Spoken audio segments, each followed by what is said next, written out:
Hello, everyone. Welcome to this very special session of Startup Rekindle, where we have our very dear guests, Johann Berlin and Peter Cooper from US and Australia. And they'll be talking to our startup community about their experiences. Johann has been training a lot of world leaders, coaching them in creating happy companies and meaningful workplaces. So he'll share his experience, and he'll also, Peter is a longitudinal investor, a very famous longitudinal investor from Australia. So Johann will be interviewing him and giving us insights from his years of experience in investing. So I'll give it over to Johann and Thank you. Thank you, and it's so nice to be here with all of you. Round of applause for putting this together. And also a special thanks to Peter. It's we've gotten to know each other very, very well. Matching coincidence, serendipity, you could say. Yeah. So I thought I'd start with some opening remarks. And we're obviously here at the Art of Living Ashram. And so this talk will be a bit of a mix of the head and the heart, right? Why do people go into startups? Why do people pursue their passions in their life? And what really matters, right? So we'll kind of dig into some of those questions. I think there's lots of podcasts, lots of videos, lots of articles on what are the tactical aspects of fundraising, of growing your business, of building your team, right? But it's really that deeper meaning, those deeper insights to why we do something, those intentions we bring into it that get us through the challenging times as a startup, that really help us over the edge. And then when we succeed, we remember why we did it. So I think that's more the kind of insights that we want to share today, if that makes sense.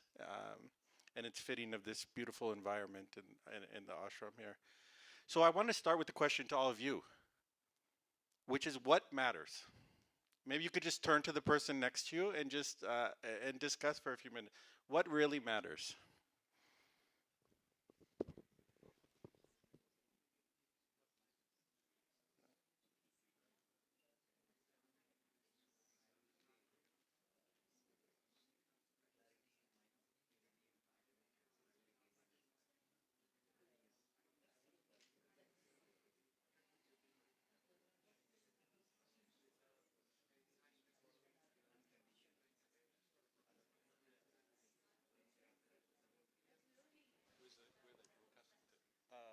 On the web, everywhere. Yeah. So what matters?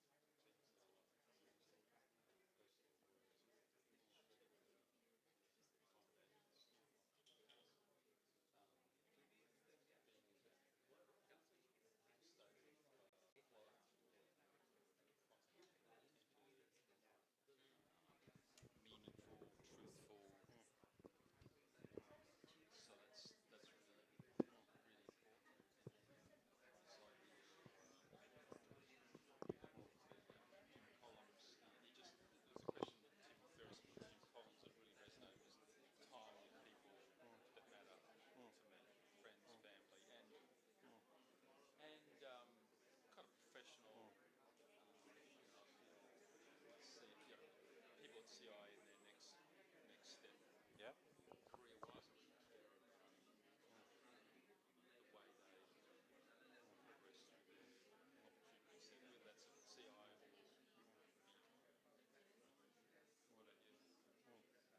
I think it's all those things like meaningful relationships, um, having purpose, and like having something to contribute.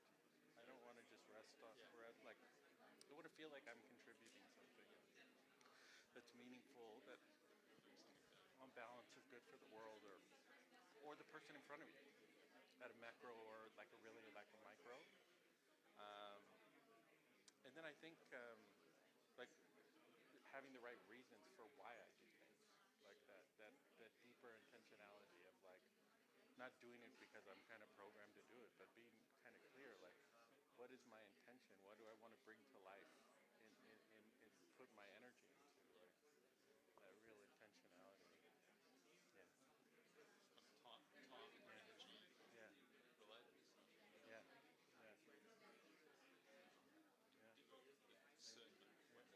Yeah. Exactly. I'm going with this. Yeah. Yep. Exactly. Yeah, yeah. Not putting the value on the big or the small. Exactly. Yep. Yeah. Yeah.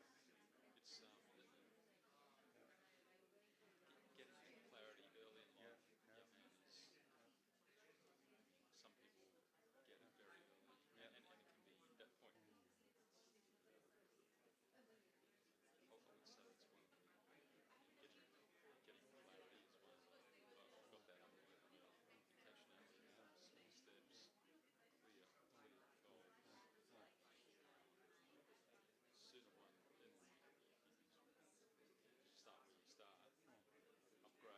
Exactly. As you go. And and also yes. Yes. Especially if you're taking a longitudinal lens. Because if you get to a point where you're questioning it, like have formulated a good intention, not necessarily.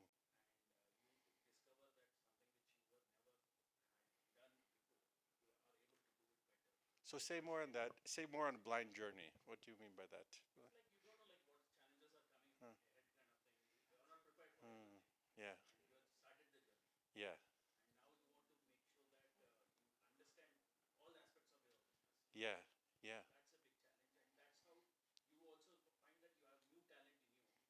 Hmm.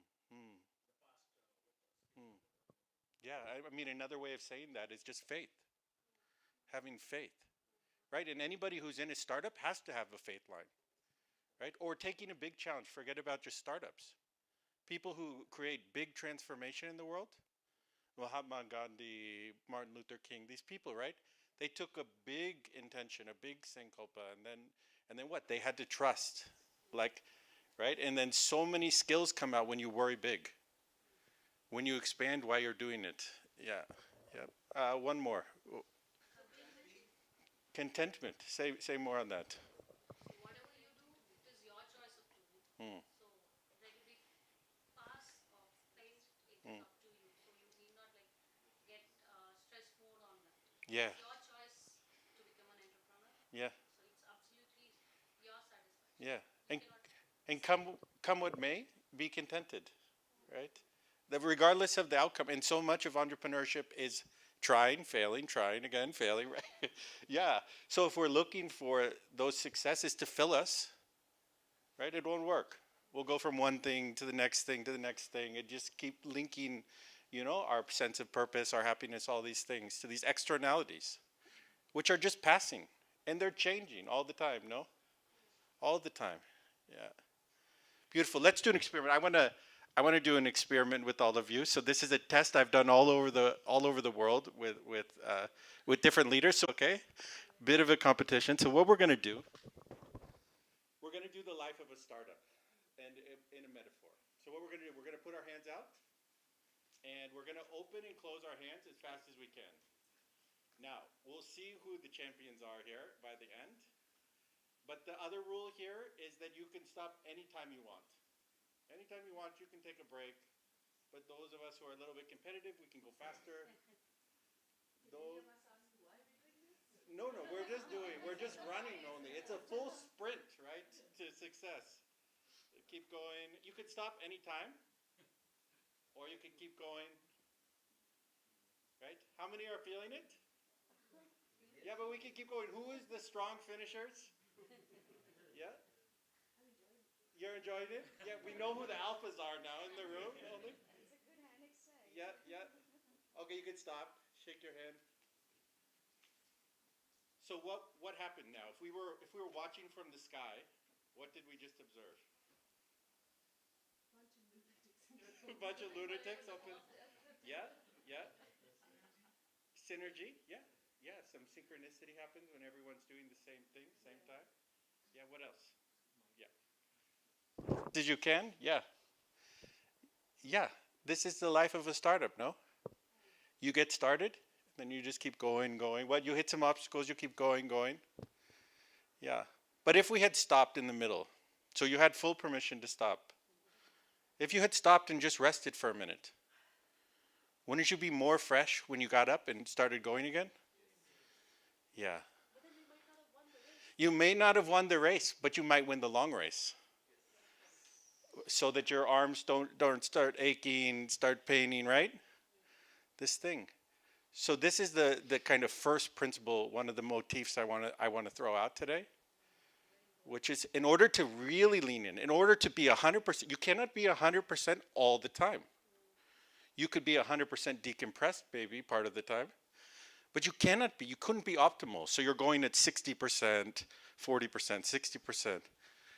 Building this muscle earlier in your careers to be able to let go, to just let go, decompress, allows you to one, see what's emerging, stepping back, stepping on the balcony versus the dance floor, but also allows that agility to respond, to really move, to go fast, to be responsive. So when the unexpected challenges come your way, right, you can really do it. It was very interesting. I started with this question, what matters? And one time I was hosting the founder of Art of Living, this ashram, in New York City. We did a big event at Lincoln Center, which is the nicest hall in the US. And so I got a call from a very wealthy businesswoman who's sort of world known. And she said, can I go and ask Sri a question the night before? And I said, yeah, think about what you want to ask. Ask a sincere question and I'll work it out. So this woman came, she was really thinking about what to ask, and she came up, she asked, if I could cultivate one quality in my life that could yield again and again positive things, what would it be? And Sri, our Guruji, as we call him, said Viveka. Very simple, very short answer, Viveka. And she kind of looked at me, what does Viveka mean? I said discernment. Discernment. And then she was a little offended even at first. She thought, what, I'm not discerning? I've got all this wealth, I've had success, acclaim, I think I'm very discerning. And she said, what do you mean, discernment? She had to ask, because I said one question. So she had to ask, what do you mean? And he said, discerning that which is important from that which isn't. That discrimination. Because what you put value on is what you pursue in your life. So what do we put value on? What matters? Right? And if you're clear on that, come what may, whatever obstacles come, you can stay with it. And if the answer is weak, then it'll break down. It'll break down and it's not worth pursuing. So being clear on that, right? Yeah. Yeah. Yeah. And I would argue something which may sound a little soft coming from the Silicon Valley. I would argue love is what matters.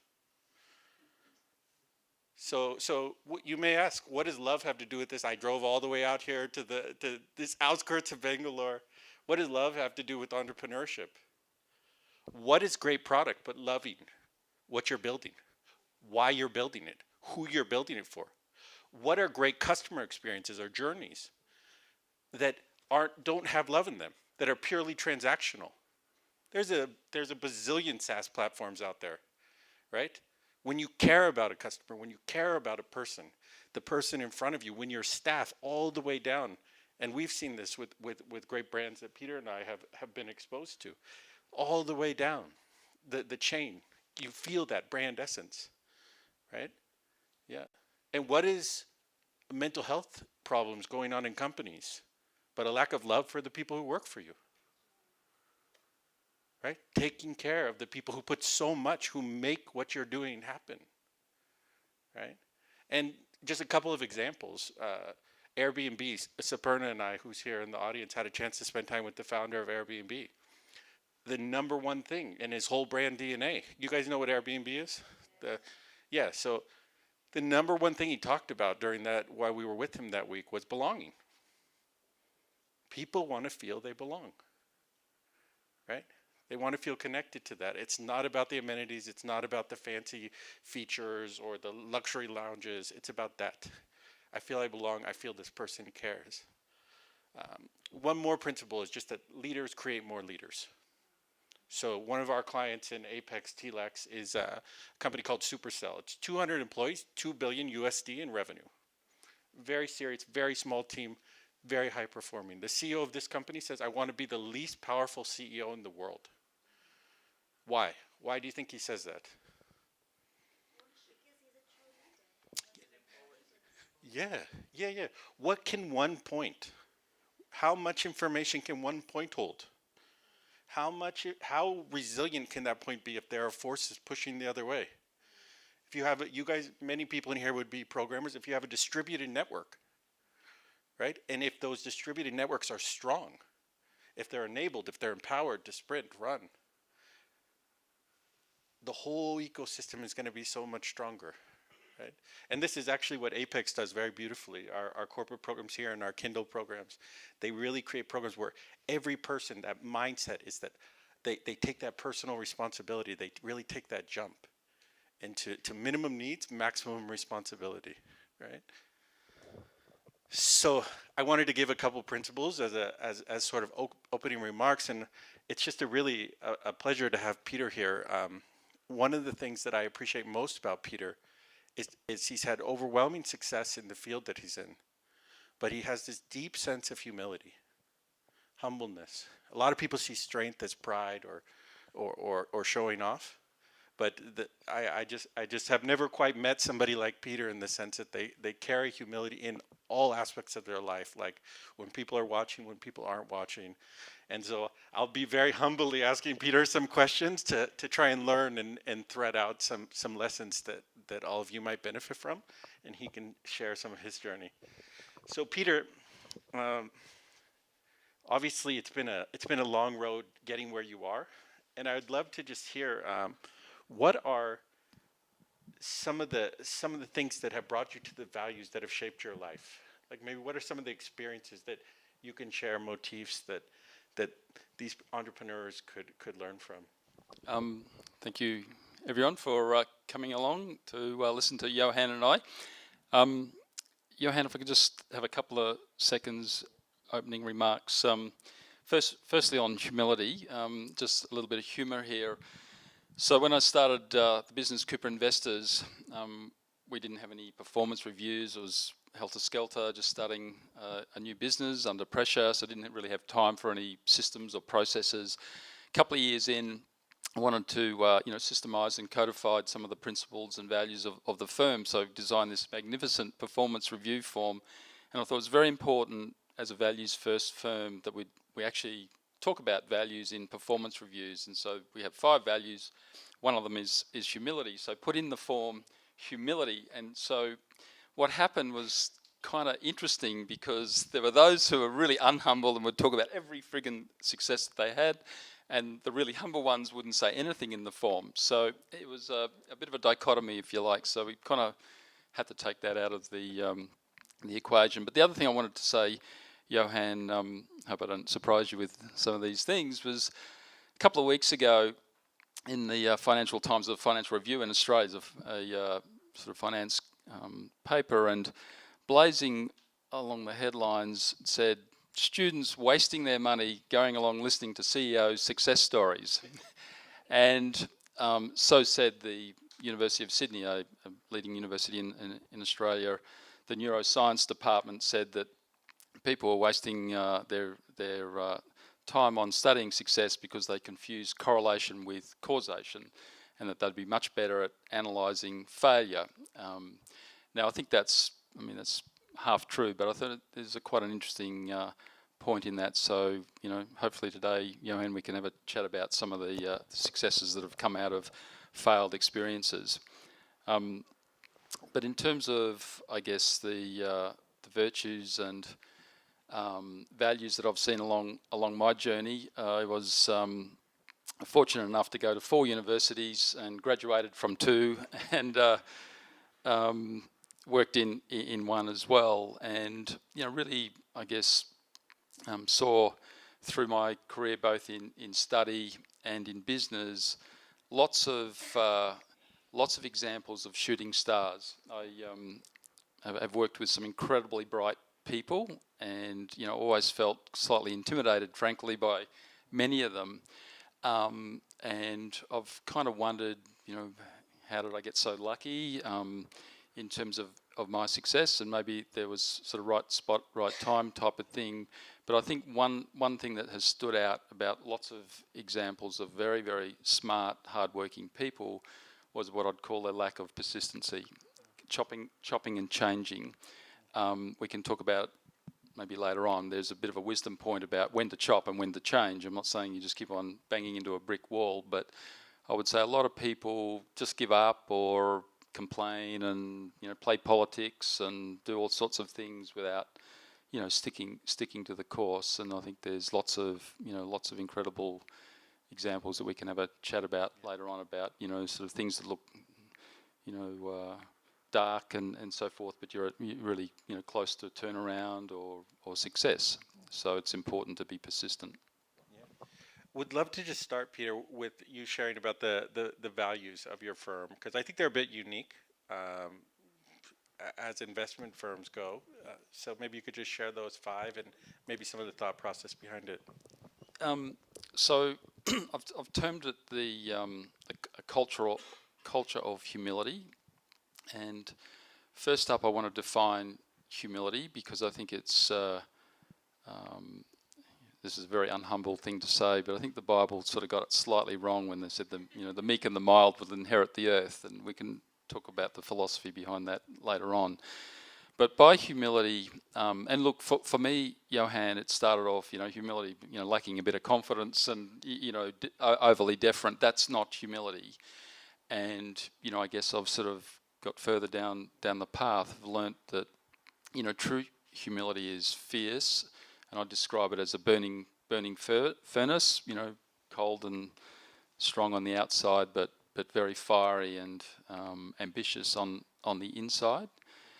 So, I think that level of aspiration and competitiveness and ambition and so forth is very important, and it's got lots of guises, but it needs to be wrapped in the right type of values. The 5 values that actually came out of not business schools, but more personal development books. I used to sort of read all these books and attend these courses. In fact, I met my very beautiful partner, Sapana, at one of these courses, and some of these attributes came out of a personal development workshop, and they are the 5 gratitude. And so really sort of associate gratitude with respect and positive attitude around, treating people well and with respect. And in our firm, under the heading of gratitude, it's basically all about relationship. So relationship with self, relationship with other employees, relationship with customers and government. And so we just put that first no matter what. And that's sometimes difficult, under pressure and under, sort of KPIs and bonus incentives, etc.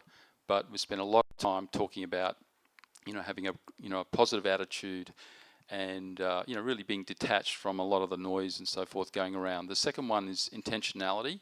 This is a really big one, and I'll upgrade our material, Johann, to put in that word discernment. But intentionality is really having absolute clarity around what are the goals and aspirations personally and for the business, and really spending a lot of time on distilling that down to something that's very, very meaningful for you.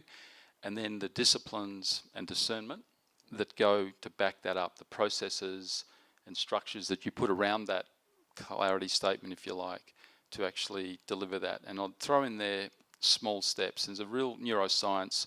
If you want to achieve, great goals, yes, big visions and so forth are important, light on the hill stuff. But really, it's all about the small steps, just one step after another in pursuit of that long-term goal. I think is incredibly important. Third one's curiosity. And in the investment business, and I'm sure it's the same in your businesses, the idea around curiosity, and it's one single fact that you'll find amongst all successful entrepreneurs and businesses, insatiable thirst for knowledge around the product, the customer, the innovation. There's a quick sidebar. One of my favourite stories about Steve Jobs. He was very famous, very, some would say caustic and toxic personality sometimes, but he had this incredible attribute of really distilling and compiling other people's knowledge. So you get people into a room. The first thing you would do, let's have a meeting on something. 20 people turn up. What do you do? What do you do? What do you do? What do you do? He'd say, "You 6 can go. You 6 can stay." And but he would spend a lot of time at extracting and asking questions, detached from agenda, if you like, to try to get the best information. And I think so much about the art of living, Johann, around this idea of detachment as a leader is incredibly important. So that sort of thirst for knowledge. Now, I think in all, whilst there's lots of success stories that people talk about, most businesses are a long-term journey over decades. And I think in the investment, longitudinal, long-term investing, same. And one thing I really, really love about this idea of curiosity and knowledge building, it's cumulative over the long term, and it's the one area that you can get better. And I just turned 60 years of age last week, and so I'm out there promoting this point big time because, the older you are, the smarter you are.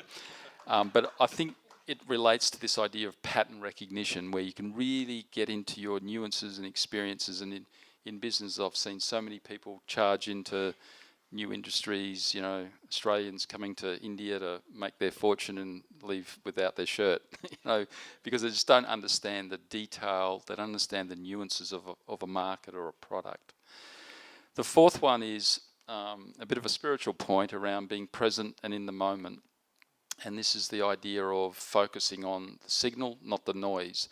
Now, I don't care what industry you're in these days, the distractions are just enormous. And so being able to, I guess, sift out, what is genuinely important, what is long-term aligned to that clear goal that you've set, will help in discerning, what needs to be dealt with and what is just simply noise and doesn't need to be dealt with. And certainly in financial markets these days, it's just bombardment on steroids. So it's a really, really important point. And I've personally found, yoga and meditation an incredibly important part of my success and survival, frankly, in terms of difficult, volatile times. And the last one is now these values were put in place in 2001, and I've been kind of thinking and gathering knowledge.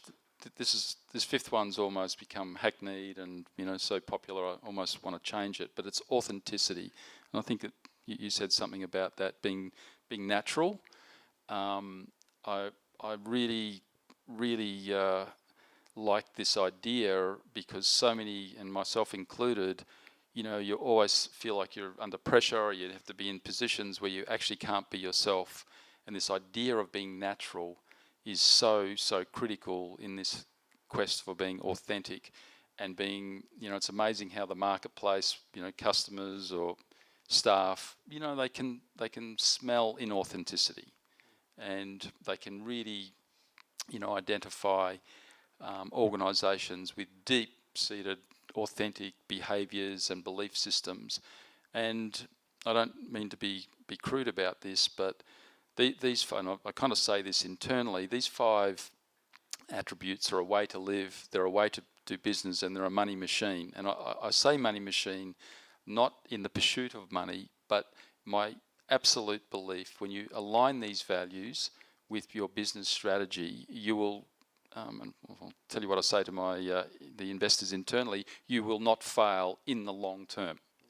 Now, the magnitude may be different, but I guess I started out sort of thinking this was a good idea. I've progressed along the way, and really think these 5 values hold very, very strongly, not only as values and beliefs, but can be interpreted, into processes and structures and performance reviews. Amazing. It's quite a unique culture. Yeah, you can clap if you want. It's quite a unique culture. I've had the privilege of going in many times, and I can tell you it's unlike any other investment firm that I've been in where a very successful investment firm is talking about humility. This is not usually what you see. Peter, one of the things I love about CI and kind of knowing a bit about your career is that you really invest in the long term. So you pick people that you think will perform over a long period of time, and that's very difficult. You know, it's not like you're day trading or you're algorithm trading. You're taking big stakes, and you have to identify what are the qualities, what are the attributes that we're looking for in longitudinal performance. And in terms of just focus management or looking at management, what are some of the things that you guys look at to try and pick who are the companies we want to work with, or maybe who are the companies we don't want to work with? Johan, the five values should, rather than money making machine, a better way of articulating that would be there's a stock picking machine, and so everything I've kind of talked about is what we're looking for in management teams. Now we're not Puritans, and you know there's trade-offs in terms of investing. There's value, and there's management teams and industries and business models. There's attributes and so forth. But we call it focus management behavior, and so it's the behavior that when we think about management, it's the behavior. I was sort of talking to Johann. I've almost stopped reading Harvard Business Review Management. I don't want to be arrogant here because there's a sure way to get a knowledge point or a lesson, but it's really about the behaviors of management teams. And so what we're and just in terms of the people in the business, what we're looking for is pattern recognition. So we have a set of questions and attributes that we've sort of mapped out. We go along. I was bemoaning to Johann, our business is very labour intensive. We would do over 1,000 one-on-one interviews, if you like, with managements and managing directors around the world, including India. And so, the attributes would revolve around a couple of different areas. Firstly, in the consistency and clarity of strategy. So when you go back and ask people, sort of similar questions each time, there might be just a little change in flavour, but they're broadly the same questions. The consistency, you go and see them once, twice, three times, you'll get onto whether they actually believe in their own strategy. And so when you see, what I call ducking and diving, sort of zigging and zagging managements is a bit of a red flag for us. So, getting that alignment thing firstly is incredibly important. Frugality and in some instances austerity a little bit. It's quite interesting. You go into some flashy, and these are just physiological observations of companies, and we love going out to see companies rather than them coming in to see us. How the secretary or the receptionist, how you're actually treated through the journey of making an appointment even can actually tell you a lot about a company. And as entrepreneurs, I say some of our best assets are our executive assistants who actually make these 1,000 appointments a year, where we actually talk to the secretaries of the managing directors, and all of those little relationship things are so important. So rather than the flashy offices, it's those little things that you notice on the way through. So just frugality, how executives actually spend the money on behalf of shareholders is very, very indicative. The other thing, just on financial matters, how information is presented is very, very telling as well in terms of their commitment to long-term, short-term. So you can detect a lot of those of you who have got financial training. You'll often hear cash is cash, or profit's profit. Well, it's not. Accountants are very creative people, and so just the level of embedded conservatism or margin of safety in reporting is very, very interesting to sort of interpret as a way to judge management, keeping in mind, we're just dealing on public information and qualitative conversation, and we're not kind of insiders looking at people's or companies' books. So there's a lot of qualitative aspects to what we're doing in judging companies. The way I sort of look at companies and managements is really there's a distribution curve around the behavioural aspect of sales, margins, strategies, and so forth. And so we're always interested in the behaviour behind the action.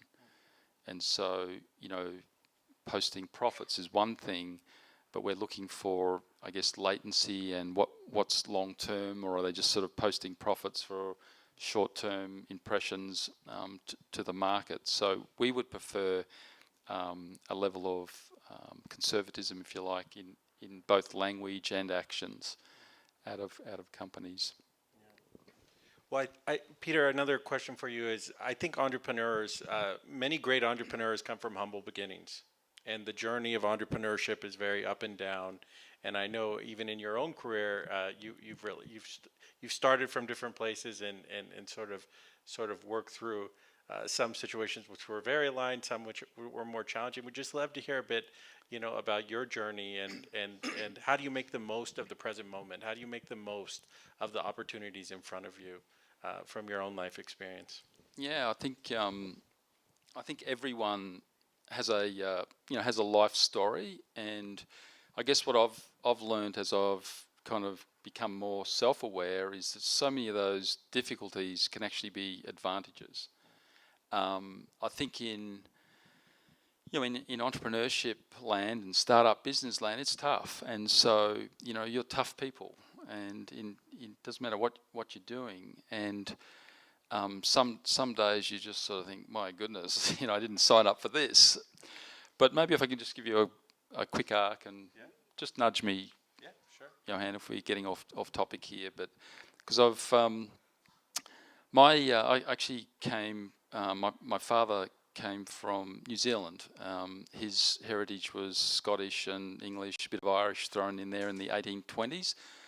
They came to New Zealand and started a seed merchant business, import-export, then became agricultural growers of seeds, became a public company, big building in shareholders paid for, I suspect, in Wellington. And so that was 1960, and they had big fanfare, 100-year celebration of this wonderful public company. Long story short, by 1974, it was all over Red Rover. Nilch, zit, nothing, gone. So my father, incompetence, nepotism, scandals, I'm not sure about, but, it was just ended 14 years after 100 years of building this company. So my father went to Australia as a kind of early 20s, I think, and made his way in small business. And so he and my mother, who's still alive, were small business people, and they had hotels and cafes and restaurants and contract cleaning businesses and used car dealerships, etc. And so we, in one of those hotels, grew up in outback Australia, up in the northern part. Very rough environment. We lived in the hotel, and it's as far as away you can get from art of living. And there was miners, there were cattlemen, as they like to call them in Australia, indigenous community there, and it was very, very rough, fighting and brawls, and so it was a terrible place to grow up as a child. Although in some respects it was very free as well. Lots of you go out for the day and no mobile phones and come back when the sun went down, sort of thing. And so I guess I had the opportunity of just kind of living inside a small business, volatile, up and down, on the brink of bankruptcy, some success, and they ebbed and flowed, and they did okay. We went to what I like to call a bog Catholic school, and so that has had a very big impression on me in terms of risk and leaving a few pennies aside for a rainy day, and not getting too excited when things are going well, and so that was very very, very important. The overseas travel, I really want to tell you this story because India plays a big.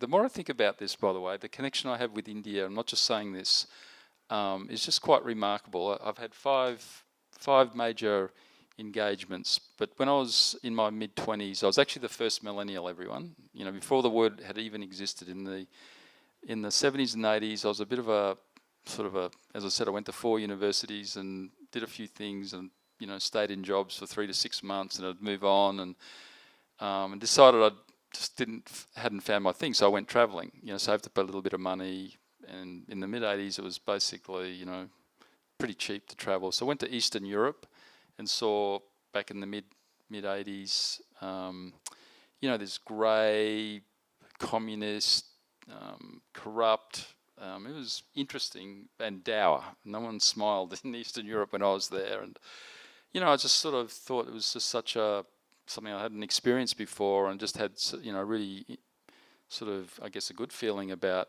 my own country and being relatively free, and people could start their little businesses and so forth. So that had a big impression. I moved then to the United Kingdom, where I learnt the benefit of education. I had a economics, sort of third-rate university economics degree, and my friends were lawyers and accountants in London, and I'm flipping pancakes, seriously, for £1.60 an hour, and I thought, this is not so good, sort of working away here. So when I went back to Australia, I did a little bit more study, and but from England, I came to India for 3 months, which was a pretty big call back in 1985, and in laying around the beaches of Goa there, I spotted a bit of an opportunity. You could buy literally for 50 rupees these garments, and back home you'd sell them for $15. So I bought a whole container load, right? This, out of my savings, and I got back to Australia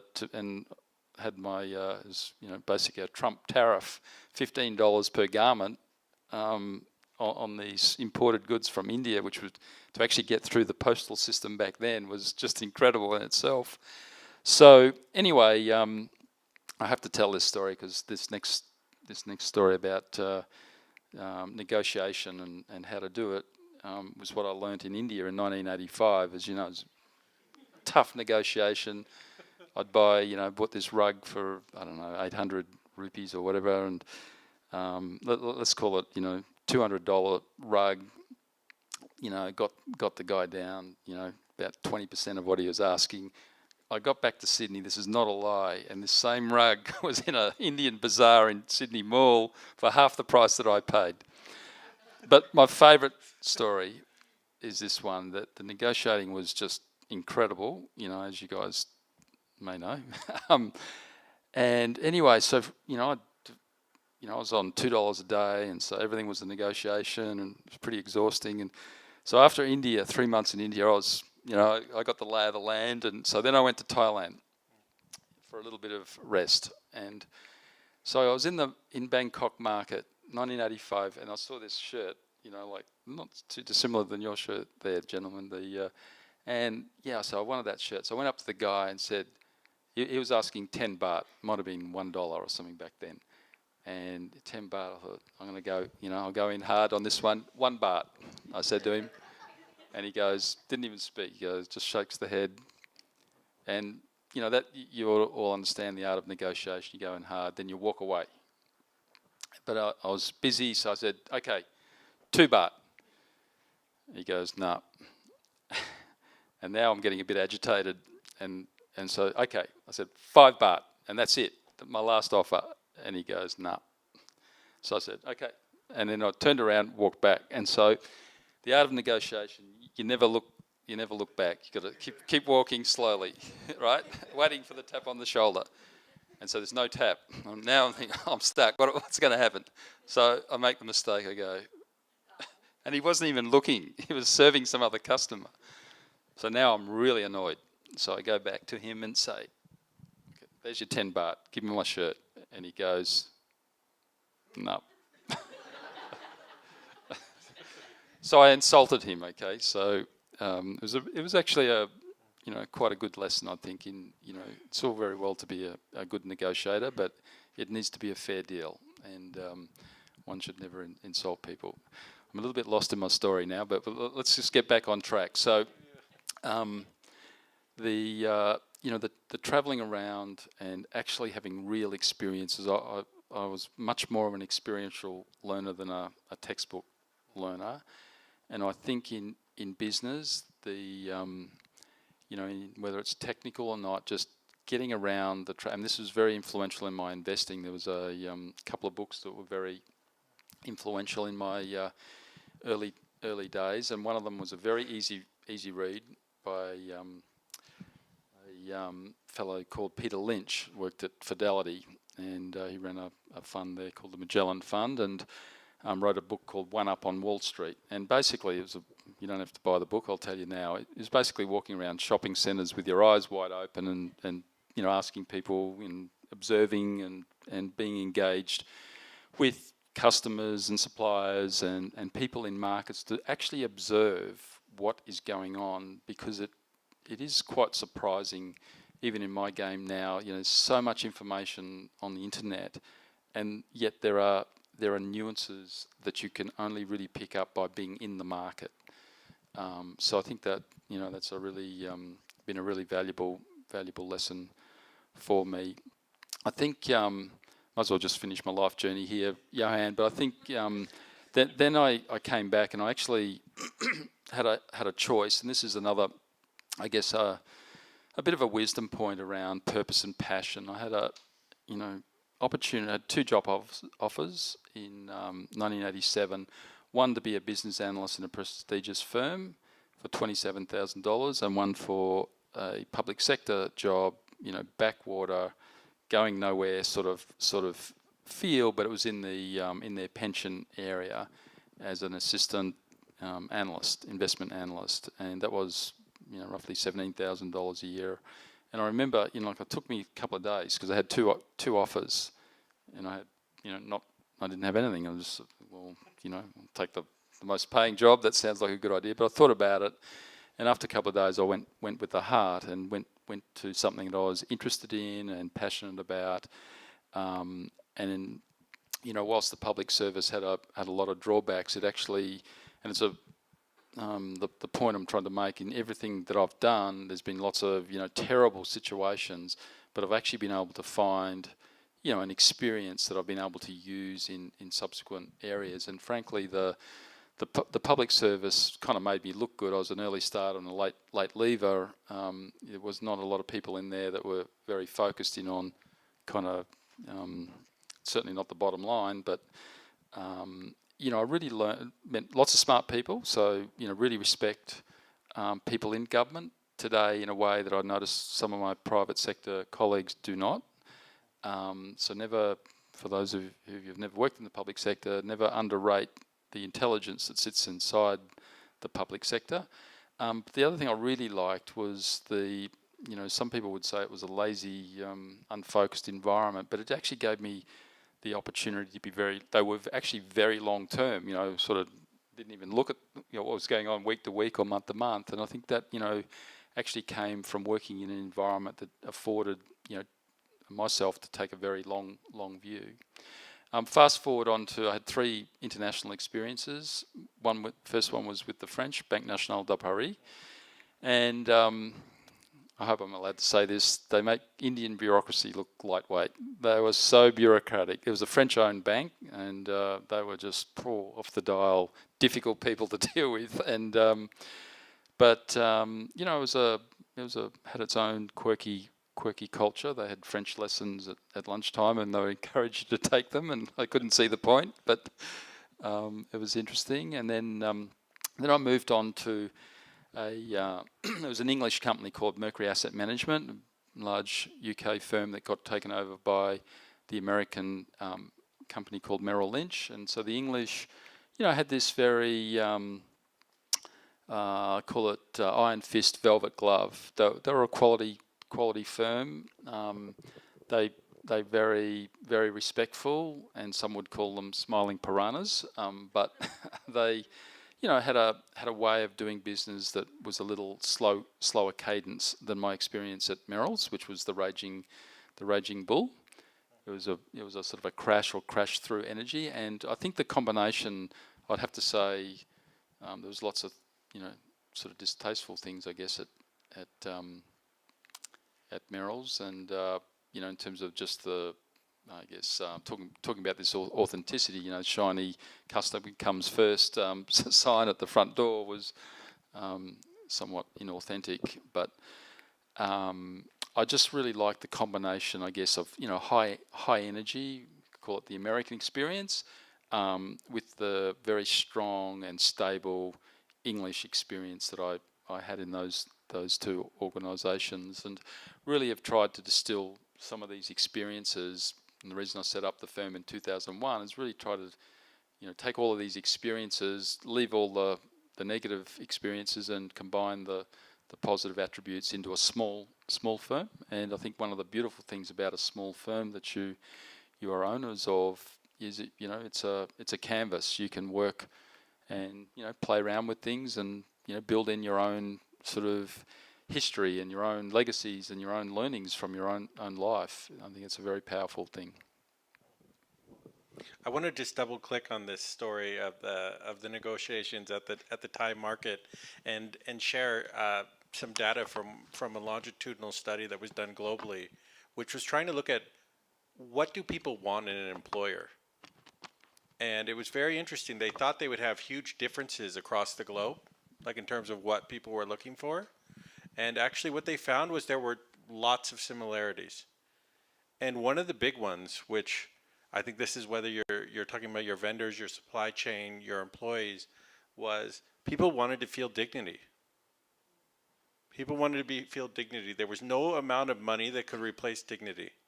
No amount of incentives, bonuses, and I think that's the lesson you shared, Peter, is such a valuable life lesson in that respect. It's sort of a single story which encapsulates what they found, right? And they actually found the bigger differences were generational. Pete, I just want to double click on this story of the fund that your time at Merrill. Most people wouldn't know this, maybe back home, but it wasn't necessarily an optimal fund. From what I understand, you got a fund that nobody else wanted at the time, and it wasn't necessarily because you were positioning yourself or, to sort of take it over, but then really making the most of it. You really made the most of it, and really cared about the investors and the shareholders that were in it. And any lessons in that? I mean, starting from a place where it maybe doesn't look like where you want to get, but just being present with that and doing the best you can. Johann, I think it's one of these stories of its darkest just before dawn. And so this fund was a very successful fund. I joined the company, and then the downturn came. And it was it's a multi-billion-dollar fund, and the guy who's running it ended up leaving. It had dwindled down to a relatively small minnow of what its former self looked like, and so the previous fellow left, and there was a successful other business, and there was a full team there, and they wanted somebody to run this or take over this job. Somebody had to do the job, and so I was asked if I'd like to take it over, and at this stage a very political organisation, and it was a bit dramatic, the whole scene, but I said yes, and had to go around and talk to all the clients. And it's really interesting how even though I wasn't the person that caused the dramatic underperformance of this fund, people's anger, and I wish I had had some of the training and skills that I've learnt from Art of Living to actually absorb somebody's anger when they kind of see you as the cause.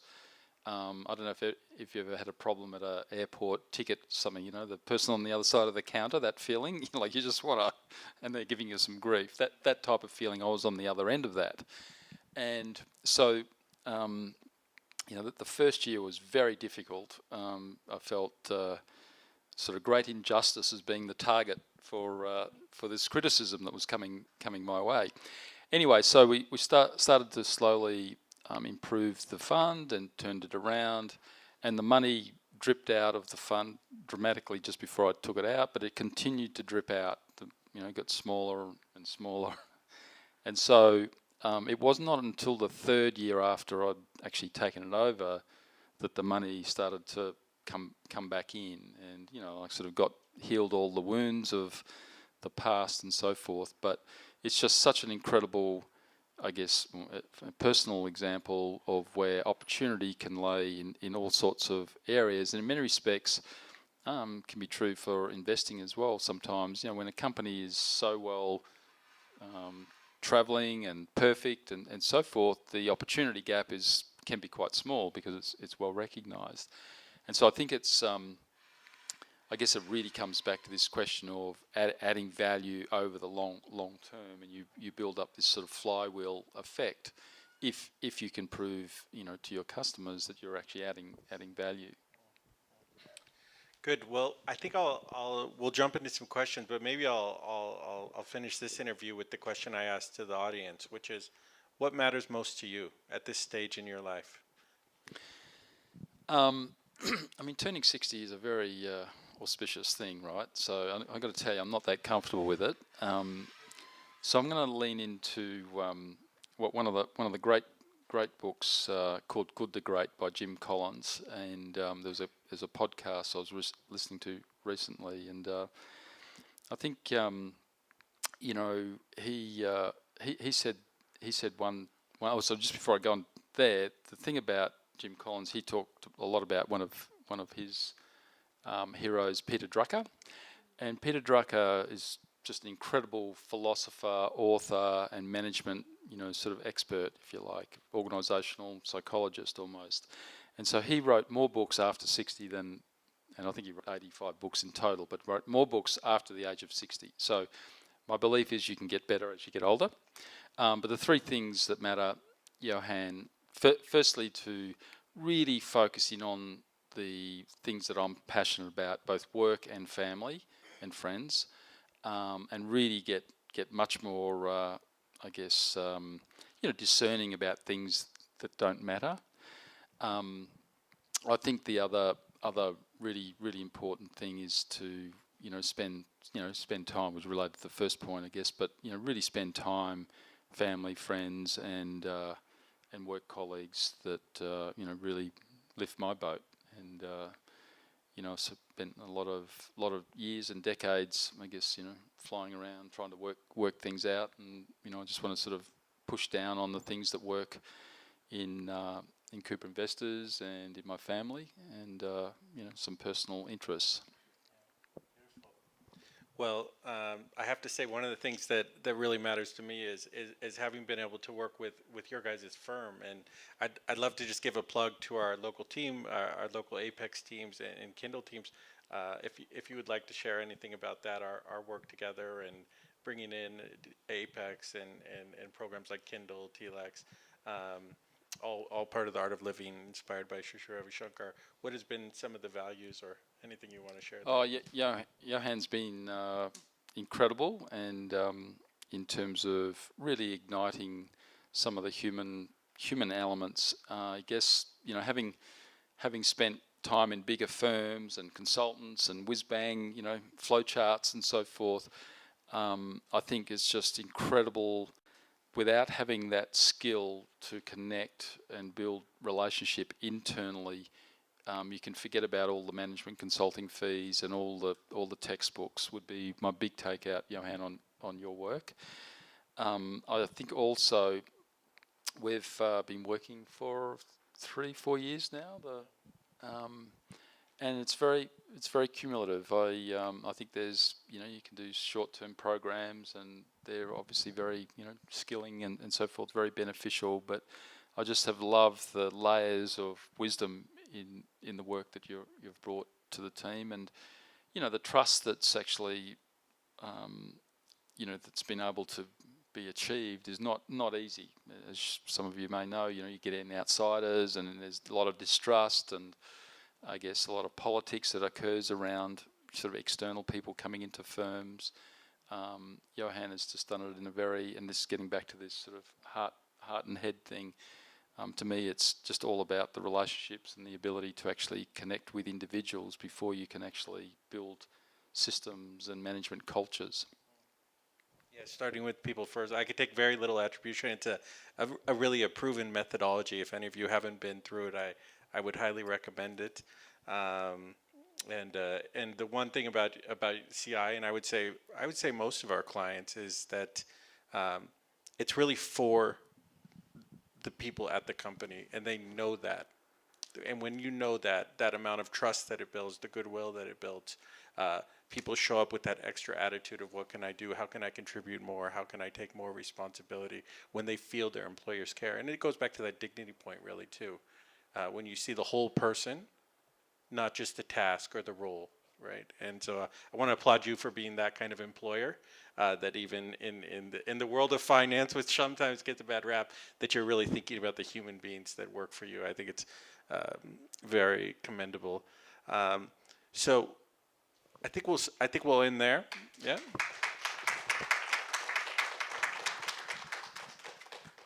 And we could maybe just take a few quick questions from the audience and then wrap up.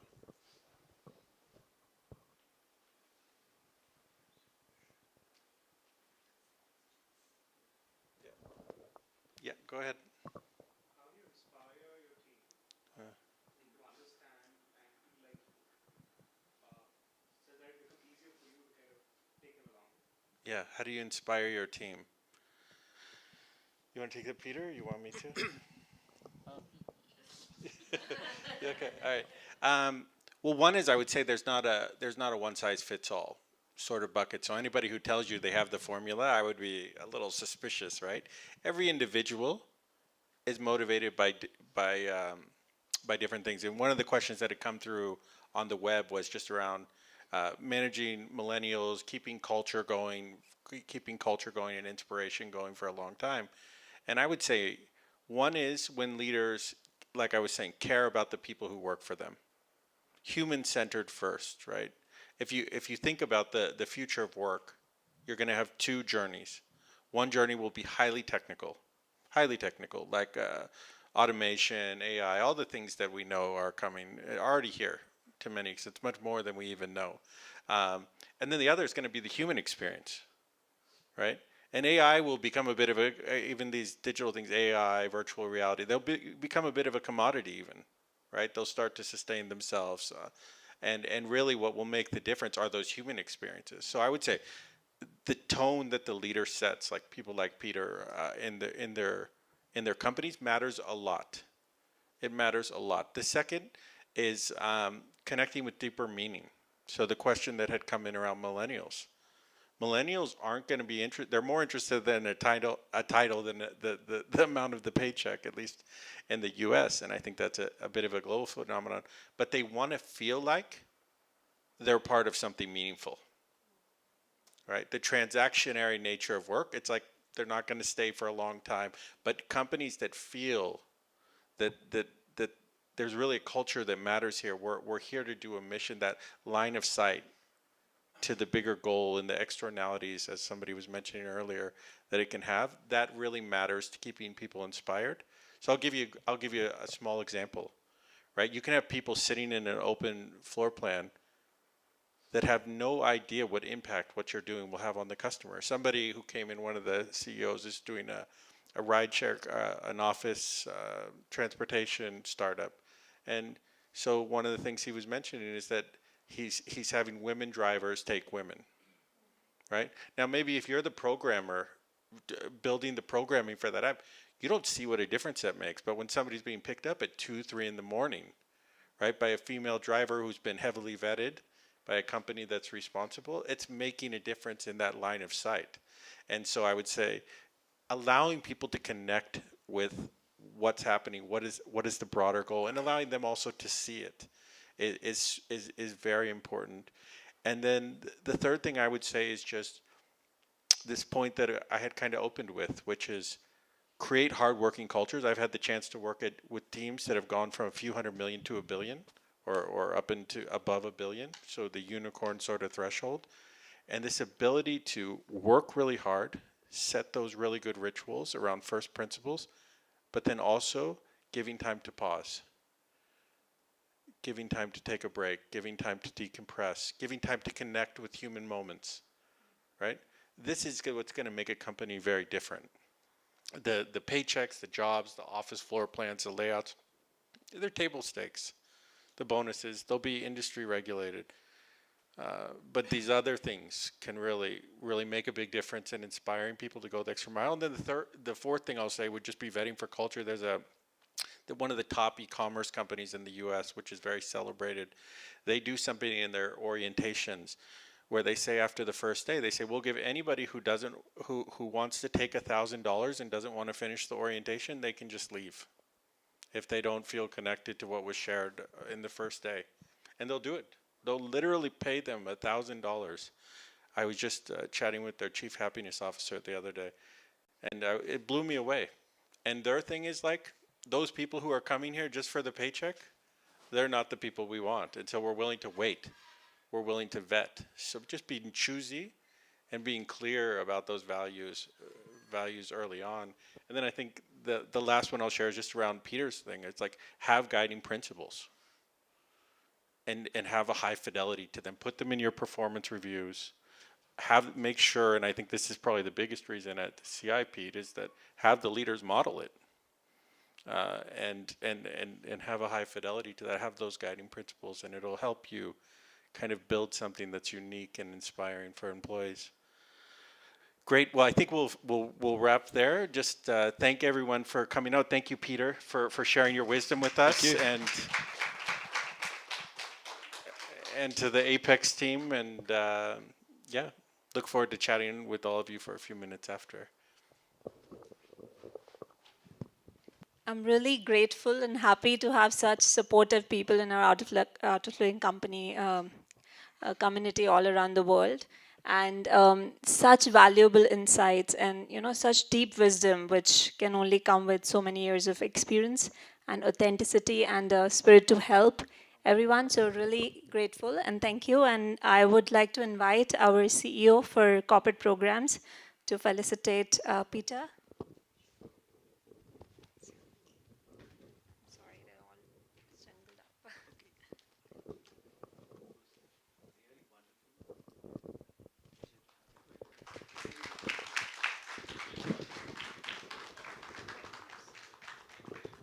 And Niyati, the head of our Apex programs, to thank Johann, her counterpart in US, I think. TLS.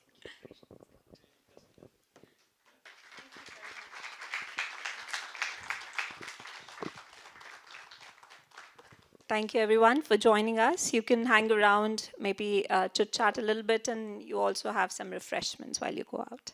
Thanks a lot.